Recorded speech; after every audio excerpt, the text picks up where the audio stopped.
श्री राधे राधे। श्री राधा चरितामृतम भाग 35। प्रसंग महारास।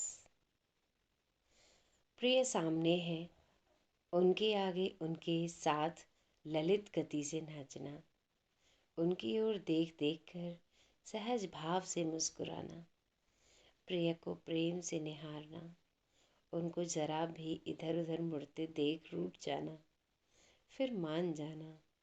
मान इसलिए जाना क्योंकि अभी उन्होंने हाथ जोड़ लिए हैं हमें मनाने के लिए। जैसे जैसे वे विहरे वैसे वैसे उनकी छाया बनकर विहरना, अपने होश खो देना। कोई नहीं, सिर्फ तू, बस इसी भाव में भावित रहना। और कोई सत्ता नहीं, कोई देश नहीं, कोई काल नहीं, बस वे हैं और अलग अलग मैं बनी हम हैं। ये प्रेम की एक उन्मदान्ध यात्रा है। ये प्रेम का पूरा पागलपन है। महारास पर पूरे पागल बने बिना महारास में सम्मिलित भी तो नहीं हो सकते।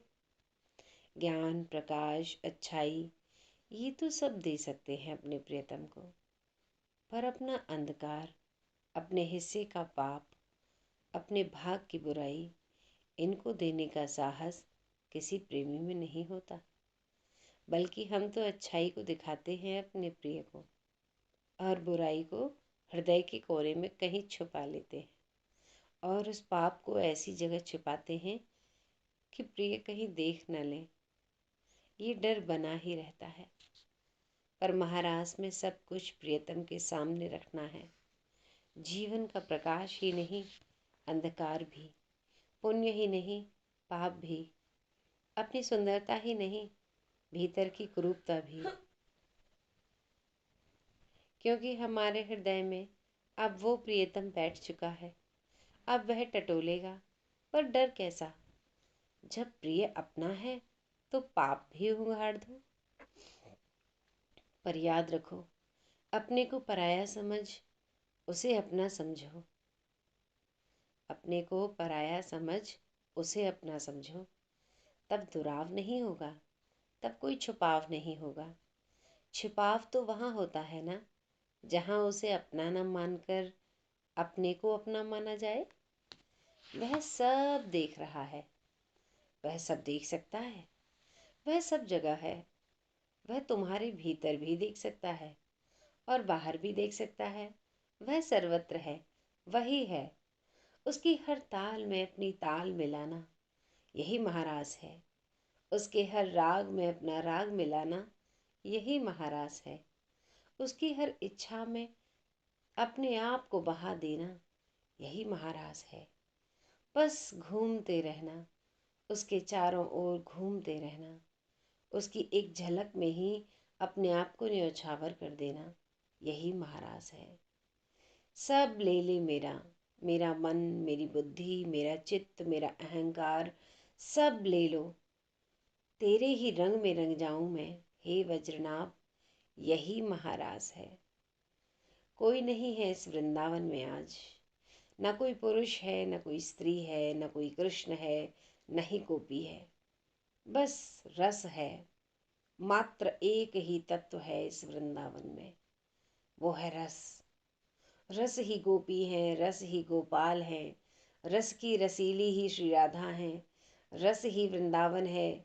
उन्हीं रसों के समूह का ही नाम रास, महारास है। हे वज्रनाभ, इस भूमि ने, इस पवित्रतम भूमि श्री वृंदावन में जो रस बरसा, जिस रस के समूह का एक साथ नर्तन हुआ, वो देवों को भी और महादेवों को भी चकित करने वाला था। देव विमानों में बैठ अंतरिक्ष में आ गए थे। वे सब अकेले नहीं थे, उनकी पत्नियां भी साथ में थीं। अंतरिक्ष विमानों से छा गया था। और जैसे ही महारास प्रारंभ हुआ, वृंदावन में फूलों की वर्षा शुरू कर दी थी देवताओं ने। गंधर्वों ने वाद्य संभाले थे। नारद जी अपनी वीणा बजाते हुए नाच रहे थे। हाँ, अप्सराओं ने गोपियों की नकल करनी चाहिए नृत्य में।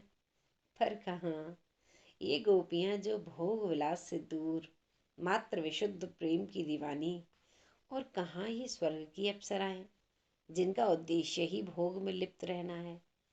कोई बराबरी ही नहीं थी इन दोनों में। इंद्र पत्नी ने अप्सराओं को बिठा दिया। भद्दा लग रहा है तुम्हारा नाचना। कहाँ ये देहातीत गोपियां और कहाँ तुम। अप्सराएं बैठ गईं। श्री धाम वृंदावन में महाराज चल रहा है। श्री कृष्ण ने स्पर्श किया गोपियों को। बस उन मुरली मनोहर का स्पर्श पाते ही, सानिध्य मिलते ही गोपियों की पद गति तीव्र से तीव्रतम हो गई।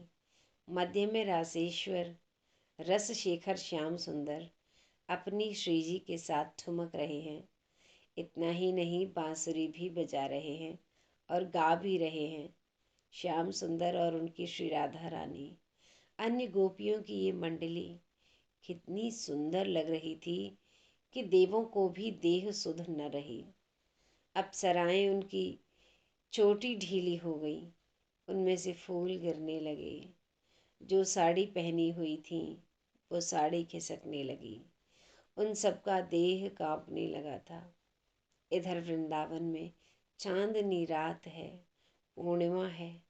चंद्रमा अपनी पूर्णता में खिला है। यमुना का सुंदर पुलिन है। रासेश्वर ने सप्तम स्वर उठाया और वह गूंजता चला गया।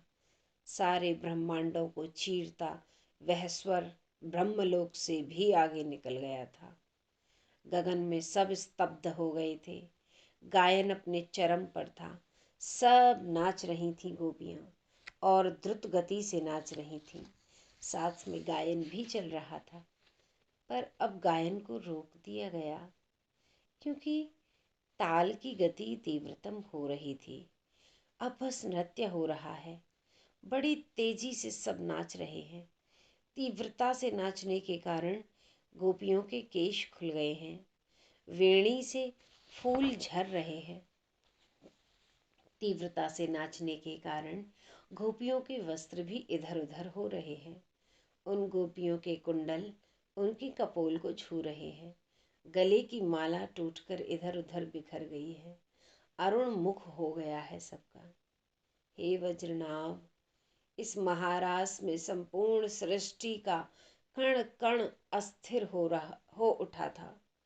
सब अणु अनंत काल तक इस नृत्य वेग से नर्तन करते रहेंगे। इतना ही नहीं, वायु ही क्यों, ग्रहों की गति भी थकित हो गई थी। केवल कालिंदी में ही उत्ताल तरंगे उठ रही थीं। यमुना का प्रवाह उल्टा हो गया था और अनंत अनंत कमलों को लाकर किनारे पर ढेर लगा दिया था यमुना महारानी ने। चीत्कार कर उठी थी देव पत्नियां। ऋषि अंतरिक्ष से श्री कृष्ण चंद्रजू की जय जय, आह्लादिनी श्री राधिका रानी की जय हो जय हो, समस्त सखी वृंद की जय हो जय हो, श्री वृंदावन धाम की जय हो। नृत्य अब बंद हुआ। गोपियों ने प्रगाढ़ आलिंगन किया अपने प्रिय को। एक गोपी ने आगे बढ़कर श्री कृष्ण को चूम लिया। एक गोपी ने आगे बढ़कर अपने द्वारा चर्वित पान श्री कृष्ण के मुख में स्वयं मुख से ही दे दिया। एक गोपी अधर रस का पान कर रही है। एक गोपी बस निहार रही है अपने प्राणेश कृष्ण को। रासेश्वर ने अपनी रासेश्वरी की अलकें सुलझाई हैं। उनके कपोल को पोंछा है अपने पटके से। फिर एक प्रगाढ़ आलिंगन किया। हे वज्रनाभ, गोपियों से अब श्याम सुंदर ने कहा, तुम लोग अपने अपने घर जाओ। पर हमारे घर वाले, गोपियों ने मना किया। नहीं, उन्हें कुछ पता नहीं है। उन्हें लग रहा है तुम उन्हीं के पास हो, इसलिए निश्चिंत होकर तुम जाओ। गोपियों को बड़े प्रेम से श्री कृष्ण ने कहा। गोपियां अपलक नेत्रों से देखती रहीं अपने प्यारे को। जाने की कहाँ इच्छा थी इनकी। ये महारास है वज्रनाभ, ये दिव्य मधुराति मधुर महारास है। ये योग ज्ञान कर्म और भक्ति से भी आगे की स्थिति है। महारास। ये प्रेम का एक अलग ही छलकता हुआ रूप है। इसे वही जान या समझ पाता है जिसके ऊपर रासेश्वर या रासेश्वरी की कृपा हो। बाकी तो नैतिकता के छूछे मापदंड में ही उलझे रहते हैं। इतना कहकर महर्षि उसी रस के महारास के अगाध सिंधु में फिर डूब गए। श्री राधे राधे।